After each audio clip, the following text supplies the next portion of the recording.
Ayan, hello sa inyo lahat mga kaibigan. Ako nga pala si Deng from Mineski TV here at Ringside para magbigay sa inyo ng blow-by-blow casting dito sa Nanyang Championships. At baka nagtataka kayo bakit meron tayong casting ng ganitong oras kasi andito lang naman ang Gigabyte Mineski, one of the Southeast Asian representatives para sa napakalaking tournament na ito. So this is, I think, the first kumbaga international tournament na naka-qualify po ang Mineski for this year. And now, they're at the group stage facing ito lang namang second placer ng TI5 ang team si Dek. So, not that big. Pero mamaya aggressive dito. Ginulong ka agad Rio. Medyo matapang. Walang galang dito mga kaibigan. Second place lang daw kayo. Hindi kayo ang champion kaya hindi takot dito ang mga kuya mo. Well, sa bahay kasi nag-champion sila ng MPGL Leg 3 eh. Masabi ng Mineski, kami ang champion. Kayo second place lang. At ayan, pakilala ko na lang muna yung mga players natin dito mula sa Gigabyte Mineski. Everyone knows ang mga player natin dito. Ito si Kuya Kuko mo. Ayan, nag-pause muna. Saktong-sakto. Kuko would be playing Huskar. Alisin mo yung spectator. Oo nga, no? Ayan. Si Raging Potato, mga kaibigan. Hindi lang lumalabas, pero ito si Raging Potato, aka Bimbo, as Wind Ranger. Si Jesse Vash would be playing Night Stalker. Kilala ko na silang lahat, ano? That ganyan na lang. Ayan, mas mabilis. Si Rio Hasigawa, mga kaibigan, ng Tusk player.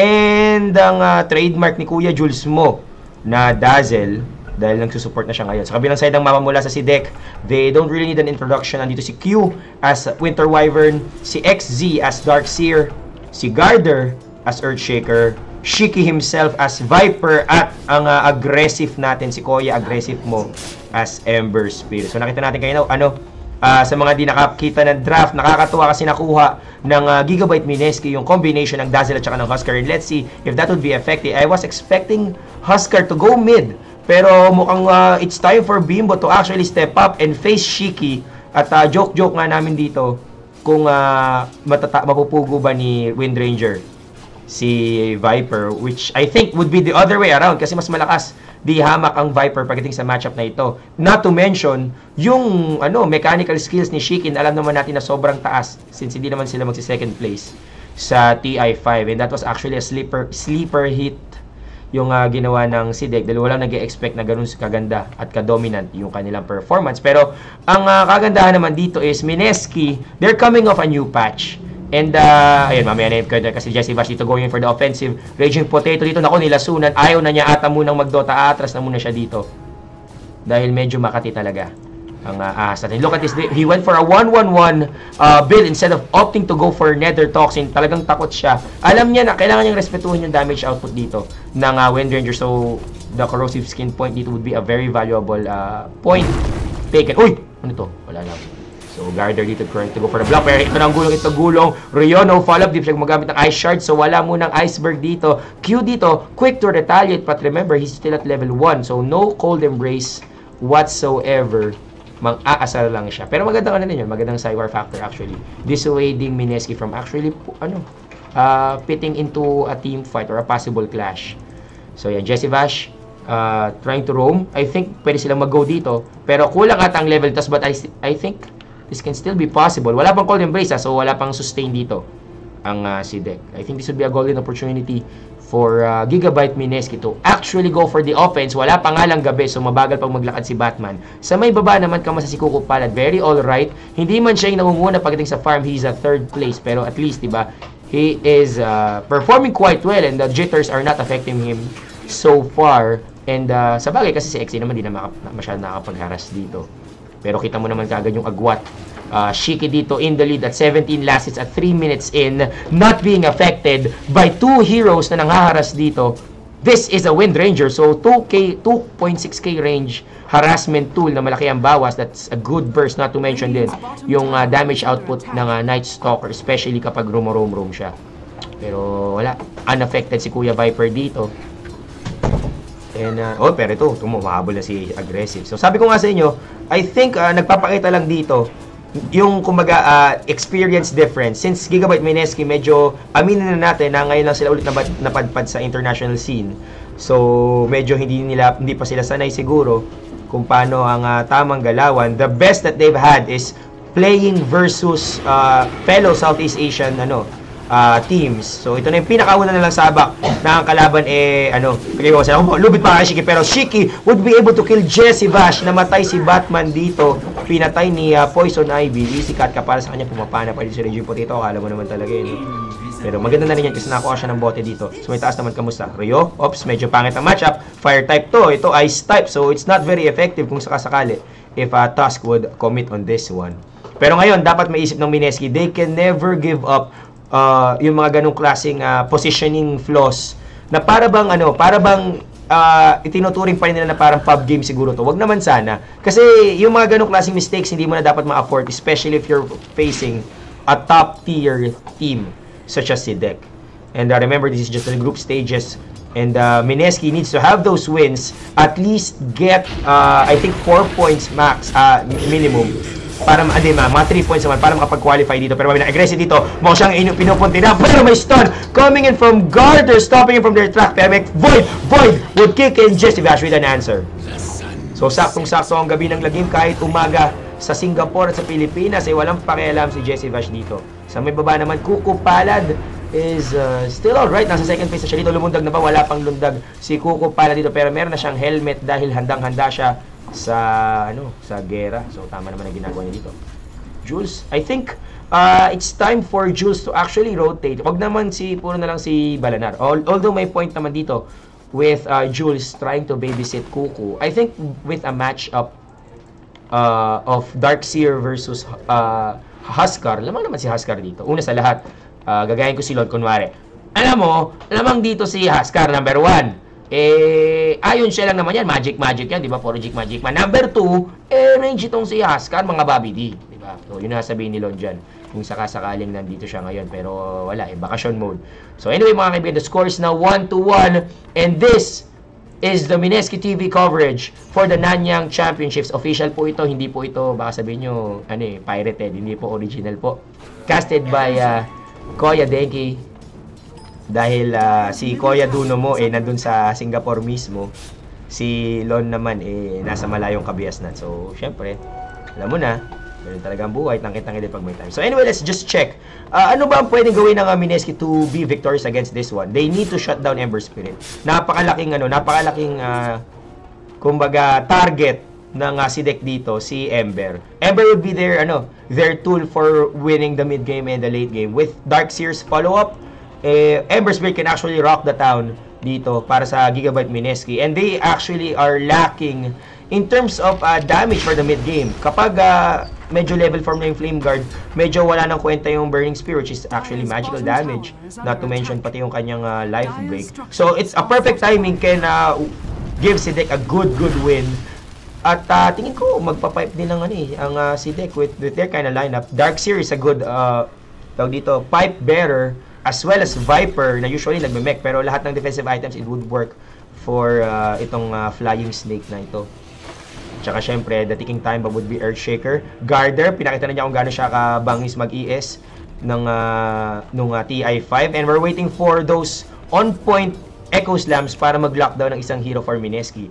Challenge for Mineski is to actually go for a defensive snowball, pero tiwala naman tayong lahat kay Ryo. So, let's see kung makakagawa ba siya ng magandang defensive snowballs to save his ally. Pati rin naman yung tawag dito, Shallow Grave ni Dazzle would be a big tool in sustaining at least Huskar dito para magkaroon siya ng free hit. And we should never underestimate, syempre, the power of Wind Ranger. Pero mamaya na ako po, Bio dito nahuli ba? Wala lang magtitipis siya sa mukha. Mami, wala katakot-takot makakapag-stampede ba? Hindi, makakalito siya dito. And what a performance from Mineski. Yun ang gusto ko dito kasi maraming nagsasabi na parang wala magpo-fold ang Mineski kapag lumaban na sa Nanyang. Malakas lang sila kapag ang kalaban mga Pinoy o kaya Southeast Asia. Pero dito mga kaibigan, pinapakita lang nila hindi kami takot. Tama yan. Never kumbaga parang stay humble, pero wag naman kayo don't lose pride, 'di ba? Kasi pwede ka naman lumaban sa mga idol mo nang hindi ka parang natatakot. So yan, harap lang sa challenges. And if they can play like this one, keeping Sidek on their toes. Kasi nakita naman natin hindi pa aggressive dito. Pero ito Ryo, gulong agad, Walrus Punch connecting. Pero where is the follow-up? Pumapasok siya dito. Paparating na, I think this would be Dazzle. Hindi, si Jesse Bash pala mga kaibigan. Nasa ng Void? Yun, pumutok ang butche. Habol pa sa dito pero may Q dito. Nako, Slowerino. Rio might be in danger pero the Arctic Burns damage won't be enough, I think. 4 seconds to go before I can use another snowball set. Pero mamaya na yung Jesse Bash just slowing the hell out of aggressive and that's actually a good move. Kung pabto ang pupuntirehin ng mga kalaban is Winter Wyvern dahil alam nila na support mas malambot. Pero knowing how aggressive plays, he is not afraid to actually utilize another set of Remnant Charge para i-go si si Rio. So utilizing the Void to whittle down the HP is actually a good move. So maliit na bagay kung titingnan nyo pero sa pagdating sa ganitong klaseng level ng Dota, those kinds of plays matter the most. 'Di ba? Kasi baka akala nyo naman laging Dota moment araw-araw, 'di ba? Mahalaga sa Dota 2 yung stick to your basics. Dahil yung mga matitinding plays darating 'yan, guys, 'di ba? Pero mahalaga na hindi ka mawawala sa kung ano talaga yung dapat mong gawin. Pwede kang magpa-walwal gaming, yung pabida-bida. Pero kung ano naman, kung ang maapektuhan naman yung consistency mo sa laro, edi nagbida-bida ka pa, diba? So anyway, checking the net worth right now, Shiki still in the lead, walang kaproblema, walang isa lang ang pinatay, first blood yun, not to mention uncontested last hits dito sa may mid. So it makes sense na siya yung lamang dito ng at least 400 gold pag sa network. But second place would be Kuko Palad na walang napatay pero okay lang yan. Uncontested bottom lane. XZ dito, medyo nahihirapan ng konti. Utilizing his iron siya, but I think it's being denied. O, heal pa pala. So, medyo toss-bus din si Kuya Jules sa mo. So, it makes sense, I guess, na nandito si Jules sa may baba para lang mapigilan yung easy farming ni Darkseer. Pero Rio, wala lang. Okay lang siya, aggressive dito. Wala pa siyang drums. So, yun kasi yung joke dito Pag si aggressive nagka-drums na, tsaka siya babanda. Pero wala pa naman ako po. Lumbas first uppercut. Wala pa dito. Di siya makapag-forward, down, forward. Punch! At siya po, mga kaibigan, ang tinaga dito ni aggressive. And that would be a bad thing for Mineski if they let aggressive snowball out of control. Literally and figuratively. Dun sila mag-GG. Sabi ko nga, ito yung kailangan nila i-shutdown teacher's enemy number 1. Si aggressive dito. Not so much for Shiki since they actually have they have the tools to out-sustain a Viper. Ang problema, they can't really outburst an Ember Spirit. Diba? Ano to si Mastery ng Dota to pag ginamit yung kanyang Sleight of Fist, Mastery nga. At this time around, Shiki would be getting the drums. So nagkapalit ata sila mga kaibigan ng account. Ang nangyari dito? Si aggressive mga kaibigan, ng kanya trademark drums ay kinuha ng kanya katoto pero mamaya na yan. Bash dito na istanini, tinamaan siya ng lupa dito at naharangan si Shiki dahil Dota 2 logic, di siya makakalagpas dyan. Dahil ground unit ang Kuya Viper mo. Dota 2 logic, ladies and gentlemen. So yan, the score is now 1-2 in favor of Sidek and I think yung mga foreign casters natin medyo nagugulat dito kasi they are expecting Mineski to crumple like paper dahil na sila ang pinaka-underdogs dito. Pero so far, they're having a great showing. Pero let's see. Region po dito, hinabol ni XZ. Here comes Jesse Vash. Nagabi na ng lagim. Naku po, nilubi na naman ni aggressive. And that's another kill for that guy. Shiki dito nilundagan ni Kuko Palad. And let's see if he would be dying. And of course, he will. Sinama pa sa snowball para kay Jules. Ang last hit, medyo bad boy ata ang mga kuya. Kaya pa ni Rio. Snowball pa ikaw na may swagger. Pero mamaya na yan, Kuko Palad. No life, but he's gonna jump in. Cold Embrace to safeguard her. Pero Kuko Palad knows how to prioritize. Goes to stun. Winter's Curse. Naku! Jules! No man to use the shallow grave. Mistakes have been made. Pero Rio, he will be able to get an uppercut. This will be a 3-4-3 exchange. But the problem is Ember Spirit still alive and kicking. Here comes Flying Thunder God no Jutsu.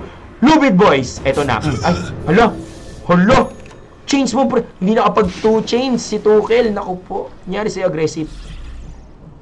Nyari. May 16 charges ka ng magic on. No excuses.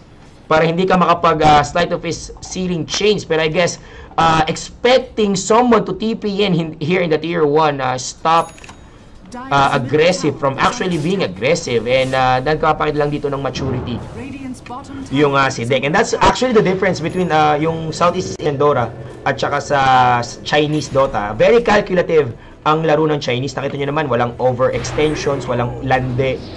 Laro kung laro. Samantalang Southeast Asian Dota is known for those kind of a bursty YOLO plays na minsan it would work, magandang pang Wadota, tapos minsan naman pangit kasi namamatay, nauubos ang Minenki, pero mamaya na ako po dito. Another cold embrace, good move coming in from Sidek, vacuum wall mula kay XZ, and I think Kuko can still survive and at least kill one, pero good echoes ang mula kay Garder, killing two, patay ang tatlo dito, XZ getting a double kill, pumasok si aggressive, I think he can catch Raging Potato, but no sleight of fist as of yet, so he can't do that Dastardy combo.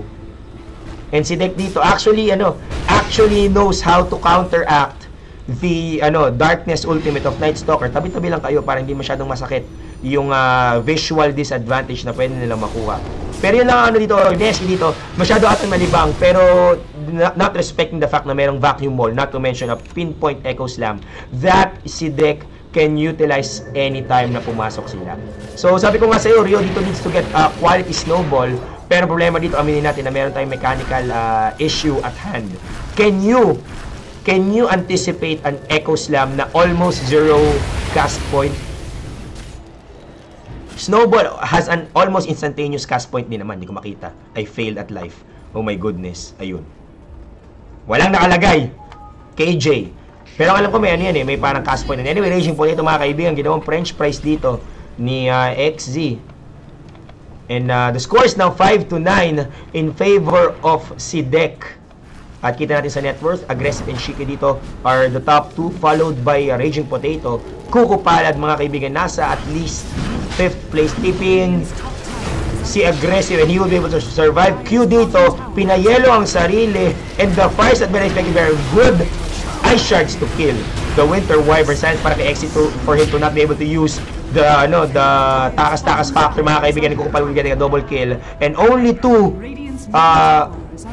kills ang lamang dito ng Sidek, and I think they can get the Roshan, but I bet Sidek anticipates that one. Wala pang Blink Dagger si Garder, so no Blink in Echo moment, but I think Aggressive can at least utilize. Oh hindi! Wala na siyang Remnant! Oh no! Spare the stun from Garder, showing na alam ng CDEC or ng Sidek kung ano ang ginagawa ng mga Pinoy. At sabi nila, umalis kayo sa Spratlys, wag kayo dyan. Ayan. So lumayo na po mga kaibigan sa Kalayaan Group of Islands at pinalis sila ito, inaust dito ang Pinas sa may West Philippine Sea, and almost actually a Roshan victory for Gigabyte Mineski, pero si Deck, none the wiser, is expecting something up. Hindi ko sure kung may flying vision. Ang alam ko walang vision to Mali na naman ako ng pindot, oh my goodness. Walang vision. Yung Remnant, hindi siya katulad ng static Remnant ni Storm Spirit na mayroong flying vision. Pero mamaya na ako po naglubid sa wala. Cute lang daw. Sabi niya, gusto ko lang maglubid. Bakit ba? At tumakas siya dito dahil natakot siya sa combination ni Strider at saka ni Doom. So, good move coming in from Sidek. Ay, sabi ko nga sa inyo, talagang sila, sobrang play safe. And they know na kung ang Mineski dito magkaroon ng upward sway pagdating sa mid-game and shut down Ember Spirit, wala sila masyadong magagawa. Pero iba kasi ang laro ni Aggressive. Look at this, going for a Boots of Travel, and this is actually the brand spanking new item choice para kay Ember. Usually diba nagka-farm lang tayo, pero yan na naman pumakabit, off-screen kill. Raging Potato dying again, wala pa siya atang napapatay kahit isa. 0-3-2 ang kanyang standing dito. Sad Boys Incorporated, SB, hindi nga pala makapusulat dito nga pala sa mapa, SB Incorporated. Sad Boys. Dahil Raging Potato mga kaibigan, nakita nyo nag-drawing siya, galit na yon. So si Mima, pag nakita nyo nag-drawing sa mapa, galit. Pero lumundag dito, oh! Easy takas. No stun gaming para sa Mineski, and definitely it would be abused by the Chinese Dota esports community. Nag-invento ako ng pangalan. Ano to yung CDEC, it's a league kung saan naglaro yung mga pub stars at doon nakaka-discover ng mga bagong talent. At ayun, nakukukawa naman si Jules dito, pinagtripan ng tadhana. Si Deck mga kaibigan, flexing their muscles. And that's actually a basic showing coming from the TI5 runner-up. And ito ang parang patikim ng ng international scene sa Mineski. Sabi nila, welcome to Nanyang, welcome to China. Ganito kami sa ganito kami sa Singapore, ganito kami sa international scene. No mercy.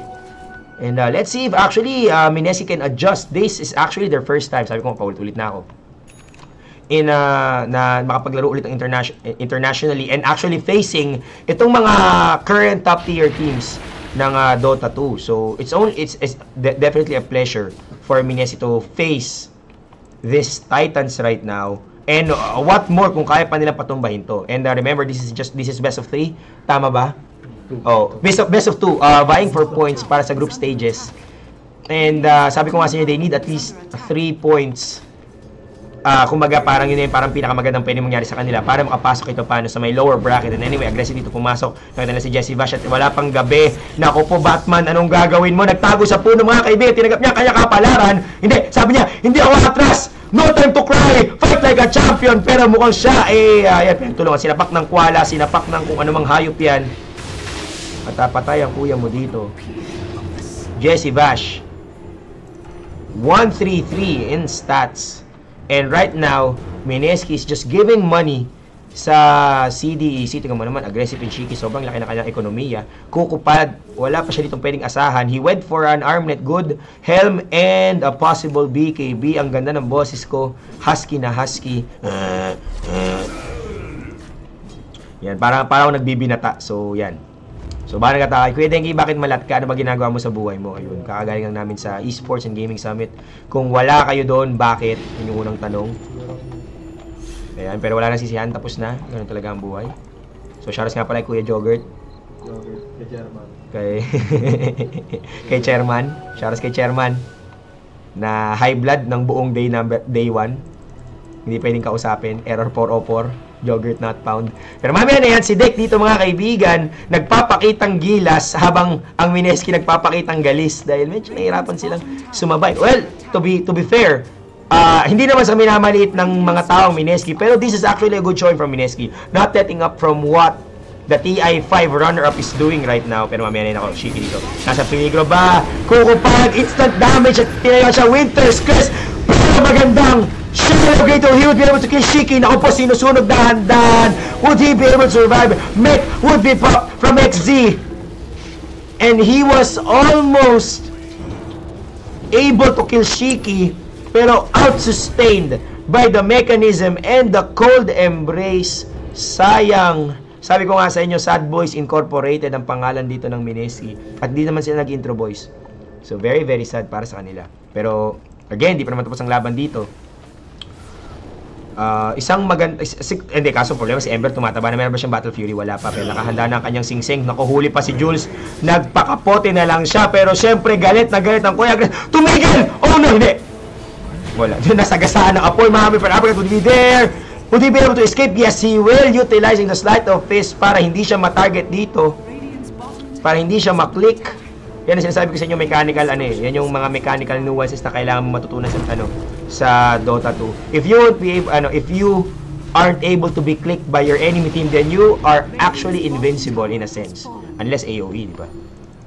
So targeting is a big deal pagdating sa Dota 2 and actually any MOBA game.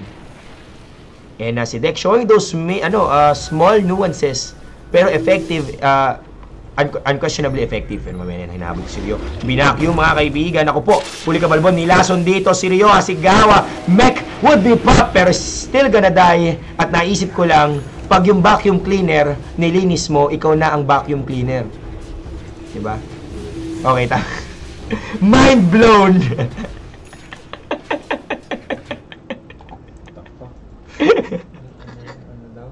Tulog ko na to. Di ba yung vacuum cleaner?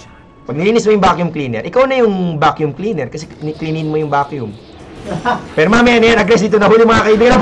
Winter's Curse again! Pero, konti lang damage kanina yung potato. Pero joke lang pala, masakit. Sinunog siya dito mga kaibigan. Kawawa naman si Batman. Samantalang ito, tingnan natin si Kopal mga patay. Isa XC dito. This is a 2v1 situation. Kukupad mga kaibigan, may wall pa. He would be TPing out. Kuku would kill the Darkseer. Dumating pa si Aggressive pero na late mga kaibigan. Late ang dating ng kanyang visa. But the scores now 8-16.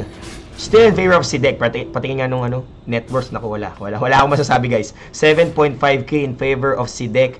XP naman 5k. Pero wag tayong sumuko. Laban Pilipinas. Ito na. Alam mo, wala tayong excuse dito kasi walang referee ang walang referee ang Dota 2 kaya hindi pwedeng nadayan ng referee. Pero mamaya ako, ang bagal nung mamamatay ka pa sa apoy! Ang bagal mamaya naunahan pa niya yung lakad ng Remnant Pero mamaya nakukupal mga kaibigan, lagyan ng shallow grave dito. Strider going in! Oh no, breaking! Echo Stamp! Pinakpok ng Enchanted Kingdom. Shiki is on a killing spree. Nilubidan siya dito pero sabi ni Gardner, okay na. Nagawa ko na yung dapat kong gawin. Chill, ladies and gentlemen. And they can't really afford to have their core heroes being, murdered by, si Dek. At nagsanggi ka pa. Ano ba? Ba't di ka nag-BKB? Ano ba? Dota to. Wala kang BKB. Yari sa Pinas. So, I think, Huskar is just banking on a possible halberd dahil gusto niyang magkaroon ng halberd. Siguro. Pero habang ganyan si Dek mga kaibigan would be getting the Roshan. Meron pa nilagyan na sentence dito kasi baka mag-invis ang mga kuya mo. Kasi sila invis. Wala naman ata. Oo, si Wind Ranger. What? Naku po, sumisilip mga kaibigan ng Beachy Gaming. Hindi pa naman sila maglalaro pero nag-i-scout sila dito. Ayan. Si Beachy Gaming kumampi sa Mineski mga tropa pips. Ayan o, si Ice. O, ayan o, ayan siya. So, tumitingin o, sabi ni Olbol ka Wolbol. XC dito pwedeng mamatay. At lagi na lang si Dark Sira pinag-tripan ng Mineski dito. Pero at least it's a start. Aggressive dito. Half HP. Raging Potato can actually go for this one. Pero wala siyang mana. Aggressive is unstoppable. Naku po! Mamamatay na siya dito. Wala kang mana pass. Pero he's just trying to run away with Winron. Asa si Jules? Isang magandang shallow grave nga dyan, pre. Marami ganun nangyayari. ES is dead. I think Shiki would die as well. Uppercut. Aggressive is wicked sick. He's far away from the fight. At mo tatapos yata ng Mineski. Ang dito, Roshan ng si Dek. Exi, bahin ba? Oh no! Yung dog yung kuya mo. Exi dito, pero matayin. Nag-wall siya dito. Pero ang wall na to hindi nakakaharang. Bakit ganun? Made in China na wall. Kaya hindi nakaharang. Kaya pwedeng kunin dito ng Roshan. Naku po, tinatang Spratlys. Lumubed ako, Aegis can be taken by Kuku. Yes, he did. May courier pa. The sacrificial lang. Mga kaibigan, lumulag ito. Aggressive ito in danger. Let's see. Uppercut mula kayo. Mechanism would be pa. Aggressive. Wala na siyang Remnant. Oh no. Pero may heal. Hindi, may Remnant pala. Yun, gagamitin niya. Tataka siya dito. Meron pa pang lundag ng Batman. Wala na. Over the start. Pero Kuku. Raw. Fire DPS.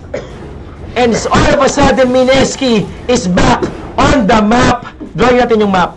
Hindi ko ma-drawing. Ayan, unmap. Ito. Ayan, Mineski. Ayan, back on the map. Ang corny ko, promise. Ang corny ng Kuya Denki ninyo. Pero yon.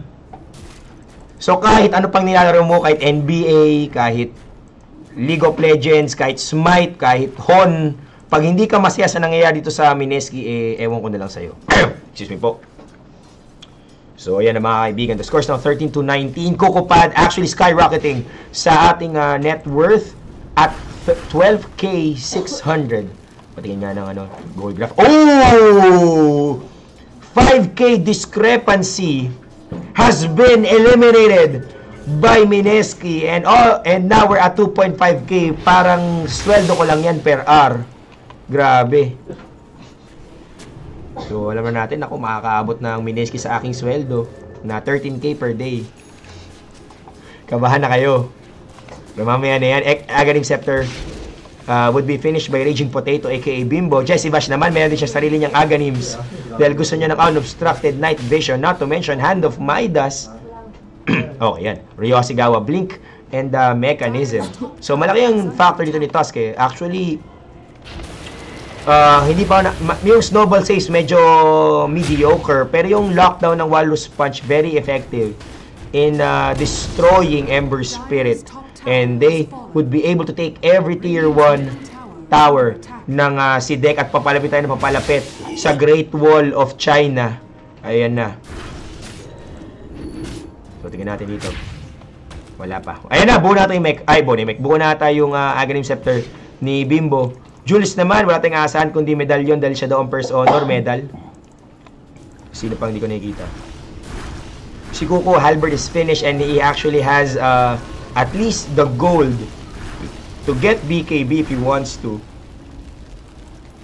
Sa kabilang side naman ng mapa, aggressive finishing his Battle Fury. Papunta na siya sa kanyang Daedalus. Si Gardner naman, meron siyang Blink Dagger dito, kanina pa yan. XZ naman may blink and mechanism. Gaya-gaya sa item ni Ryo. Oh, gaya-gaya. Walang originality. Si Winter Wyvern, gaya-gaya sa item ni Jules. Ew. Viper with drums of endurance and the Manta style para astig. Dahil gusto niya mabilis siya maglakad. Dahil ganun talaga. Pag lumilipad ka na ahas, guys, syempre, ang bubuuin mo na item, palakol, ganun yun. Diba? Lagi nyo tatandaan yan. Pag kayo naging ahas sa reincarnation nyo, kailangan nyo ng palakol para mabuhay kayo. So anyway, nilalagyan nila yung chat dito, nakakatuwa naman. So ayan. Namin nagsasabi dito sa chat, tiwala lang. Sabi ko sa inyo, tiwala lang tayo. Baka Mineski yan. So tingnan natin mga kaibigan. Sabi ko nga sa inyo, very good performance coming from Gigabyte Mineski. Hindi to, hindi po durog ang Mineski. Hindi sila ubos. Kaya, very good showing. And I think, mamayang game number 2, magkakaalaman. Pag yung si Deck dito, biglang humalimaw mo. Doon na tayo. Talaga. So, ayan. Ayan, ilayo ko daw unti sa mic. Unti. Oh, wala problema. Layo tayo unti. Oh, ayan. Ilayo ko na unti. So, ngayon. Gigabyte Mineski just farming up. And, all they have to do is actually just kill aggressive. Pwede nilang i-ignore yung Viper muna ngayon. Wala pa naman siyang ganung kalakas sa damage output. And attacking him would hurt Mineski more than damage Viper. Unless meron na silang BKB and I don't see any BKBs around. Pero ito, bubuna na silang dalawa. Dalawang armor pala. Ay kung mga kaibigan, hindi nagkasya sa isang t-shirt, kukuha pa siya ng dalawa. So grabe naman to. Sponsored ka ba ng Secret? O nga, sabagay sponsor sila ng Secret Shop. Kaya kukuha siya ng maraming damit. Ayan, shoutouts kay Banes. Dahil gano'n naman talaga ang buhay. So ayan, shoutouts nga pala sa lahat na nanonood sa atin ngayon. Dahil anong oras na? Anong oras ba? Alas 11 at baka hindi kayo pumasok sa school o baka naman nasa trabaho kayo, nanonood kayo ng Dota 2. Sana di kayo mahuli ng boss nyo. At kung mahuli man kayo, sabihin nyo para naman to sa Pilipinas. Diba? Laban Pinas. So easy lang kayo. Ang ginagawa ng Mineski dito, wala pa, ikot-ikot lang sila. Hindi pa tapos yung Daedalus Hindi pa tapos. Pero malapit na yan. I think, nag-expire na po yung Aegis. And they can actually wait for the next spawning of Aegis. 1, 2, 3 minuto na lang ang aantayin nila. At babangon na ulit ang mga naapi kanina dito. So tingnan natin. Mineski dito is just waiting. Si Deck dito is waiting for anyone from Mineski to actually approach this area. Meron pang ward para siguradong hindi sila bulag sa area na ito. XZ and gather mga kaibigan, naghahanap na ata ng naghahanap ng prutas. Wala kang makikitang mangga dyan, boy. Ginagawa nila dito. Oh, sige, kalkal pa. Diba ko, XZ mga kaibigan, dito na sa may malaping natin. Baka magandang play ito. Tago sa puno strat from HY. Raging Potato going for invis. But I think he was spotted TPing in. Diba? Ayan, wala nakikita. So bakit ganun? At ito mga kaibigan, nag-nay dito ang Wild Wing. Oy, tinigil nila yung nay. Hindi na daw uso. Nangyari, wala lang. Naku. Garden might be in danger. Raging Potato opting to farm instead. Meron siya 400 pesos dito pamasahin niya pabalik ng Pilipinas. Kung sakali. Naku, ito na. Whoops. Galing. Grabe talaga ang the Chinese. They are anticipating that one. Pero todo, huli ka, Balbon! Hindi siya nalupitan pero the focus fire will do the trick. Binarena siya dito. Patay ang ESW. Are now in a 5-kill disadvantage back from almost 10 kanina. Nako, Skew, makataas ka ba? Naka-TP out, papatay sa aggressive at syempre kanina pa sa mga kuya mo. Joke lang daw. Made in China, yung boots of travel ni aggressive na bitin. Hindi umabot. Nako po, substandard. Hindi man lang class A. Pero okay lang yan. Guardian Greaves now finished para kay Ryo. Kanina pa ata yan. Jesse Vash naman, still struggling to get the Aghanim Scepter but I think he's pretty close. Kailangan lang niya ng 700. Di ka na lang mangutang sa akin. Kukupalad. Tapos na ang kanyang Assault Kiras. Raging Potato going for a BKB. Kanina pa yan. Hindi pa niya nabubuo. Sige pa, di ko nakikita. Ba't di ka na BKB? Bakit? Wala kang BKB?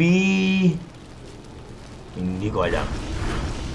Hindi ko talaga alam kung bakit wala siyang BKB. So So ito sa chat, bakit walang BKB si Kuko? Bakit kaya? Anong nangyari? No idea. Pero mamaya na, looking at the networks, mga kaibigan, ay pantay na po natin. Pantay na ang ekonomiya ng Pinas sa China. Anong nangyari? Pero mamaya, aggressive dito, might be dead.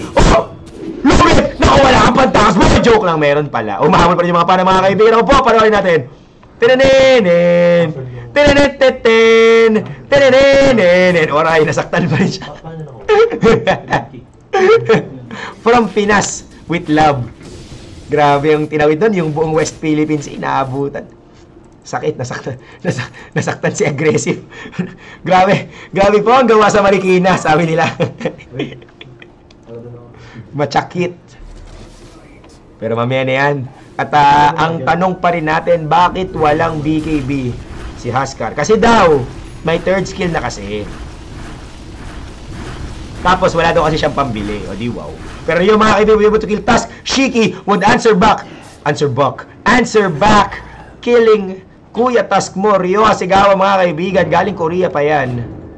At hindi na apektuhan. Grabe no yung aggression ni Kuya Ryo mo. Pero at least a kill is a kill. And destroying Winter Wyvern will give him more gold and to actually go in the top 5. And look at this, mga kaibigan, nasa top 5 na po ang Mineski. At least top 1 si Kuku, 4th and 5th place si Raging Potato and Ryo.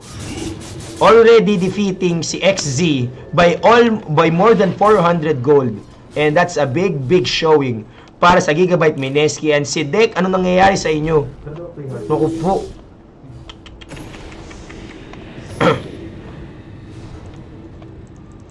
May point si may point si collateral damage eh. May naman daw, tumatagos daw sa BKB yung Winter's Curse. Tama ka dyan. Pero ito at saka to, yan ang kailangan mong matalo. 'Di ba? Kahit sabihin mo hindi nadadamage ng magical si Kuku. Pag na-lockdown siya, edi free right click mo lang kay Viper at saka kay Ember Spirit. You have to respect the disables. Hindi to parang puro damage lang ang puhunan eh. If you can be locked down, then you're as good as dead. Especially right now na Ember Spirit locking down the Daedalus and the Blink Dagger. Okay, ito na mga kaibigan. Let's see if this Monk Gang could actually be worthwhile. Kuko pa being caught. Umaatake pa rin siya. Naghila siya sa sarili niya. Nice utilization of whip. Aggressive moving in. The fissure would be there.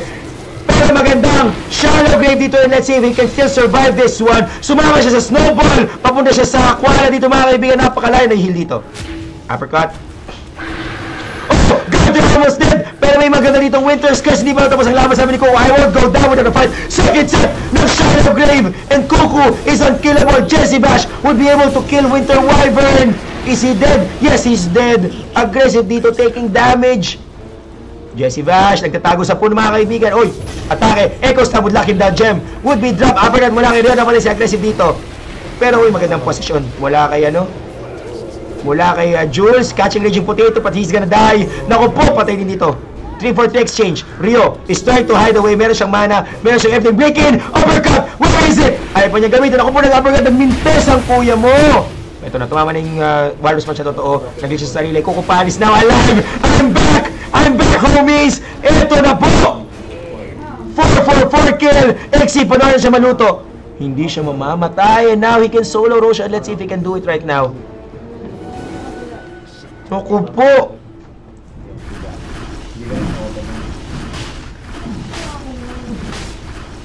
May TP. Winter Viper, meron pa siyang blink. Sumama na, mga kaibigan, pati yung golem. Sabi niya, tara, tulong-tulong na. Pinoy yung golem. Naku po, OFW. Hindi natin tutulong. But actually, pati ako papatay para may double stand na jutsu. Pero mamaya, naku po, si Q, lumilipad. Si Articuno. Hey! May hinahabit ko si Kupal. But remember, he has the Berserker's blood. So, the magical damage won't really matter in the long run. At ngayon ito. So let's see if this buyback mula kay Kukupal would be worth it. He was able to kill at least one. And now he can take Roshan. Anong gagawin ng si Dek? Nakabangan nito. Di nila! What? Walang pakialamang si Dek, mga kaibigan. Binigay nila ang Spratlys sa Mineski. And now with Coco on Aegis, BKB on Bimbo. I think si Dek would have a run for their money. Oh my goodness, ito na ata ang timing window na kailangan ng Mineski.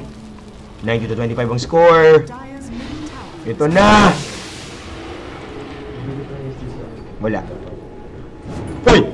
Kagulat ka naman, aggressive. Huwag ka naman ganun. May puso kami, boy. Ganito, nahuli ka agad. Next, the star will be there. Coco Jules, dead. So, no shallow grave para kay Coco Pa. Lulunod yung sinabi niya, I won't go down on a fight.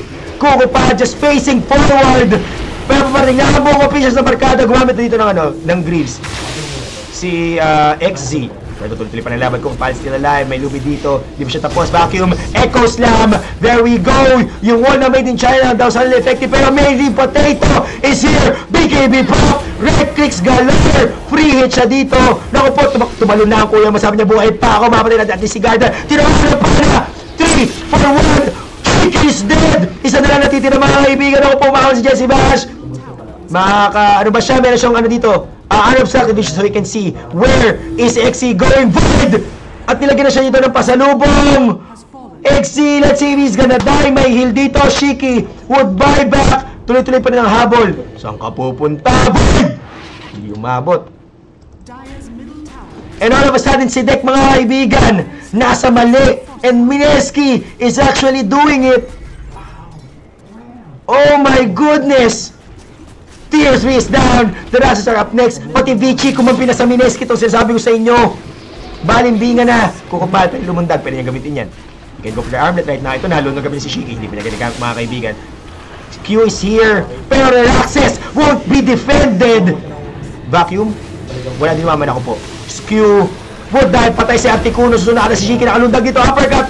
Vacuum. Naku po, die back by 2. Diba? Kukoy na double kill. Naku po, si Dek pinipitas ng Mineski and literally Mineski is doing it. Nasa na yung mga pumusta sa si Dek? Puso sa Mineski, tas pusta sa si Dek. Ano yun? Ano yun? At kung hindi ako nagkakamali, yung odds nga dito ng Mineski versus si Dek, 99-1 eh. So, naiba na ba? Ano na? 1585. My goodness. So lahat na pumunta sa Mineski, mga kaibigan, kinikilig. Kapit lang kayo sa garter ng mga salawal nyo. Kasi papalag pa po ang Mineski dito. And what you're watching right now is the Pinoy coverage. Pantay na. Hindi, joke lang. Mali, ang bobo ko sa mat. Ang bobo ko sa mat. Lamang pala ng isa. Ang si Dek dito. Pati nga ng gold graph. Whoa! Pa-screenshot nga. Screenshot.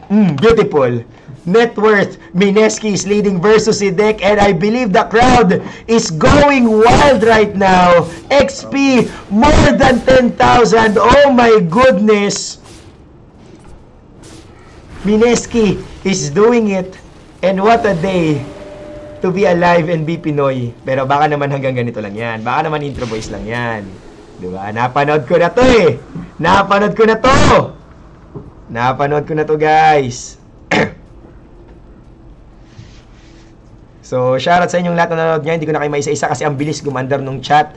Pero maraming salamat dahil nanonood kayo sa akin, dito sa amin. Easy lang kayo.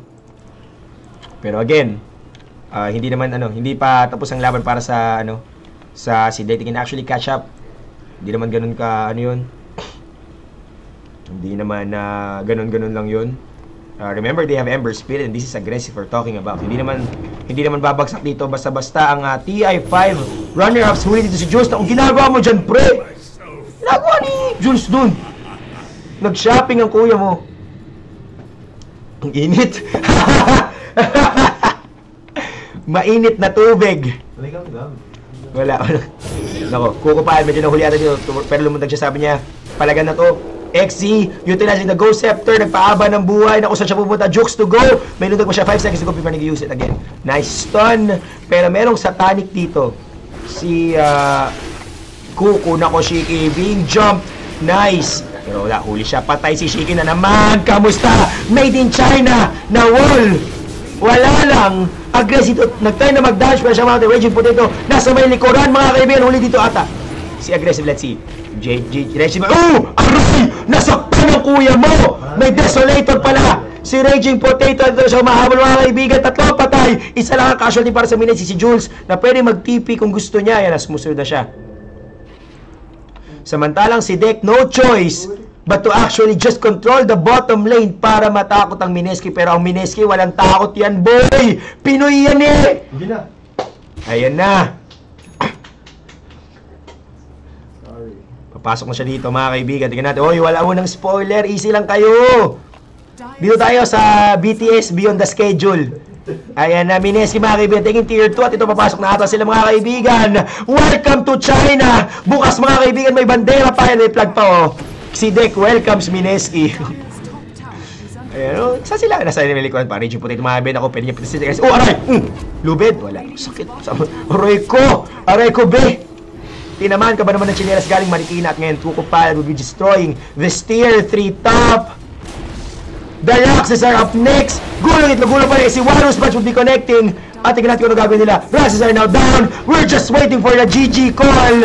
Si Dek mga kaibigan. Pumupuso sila dito pero ang puso na sa Minesky. Echo Stamp pero may maganda na naman pong Shallow Grave. Raging Potato still alive. Vacuum. Rio. Alam ba sila Raging Potato will be able to kill at least one. Isang patay air checker dito. Nag-buyback siya. Lundag para kay Shiki at si Shiki mga kaibigan. Ano? Ikaw ba malakas sa mid?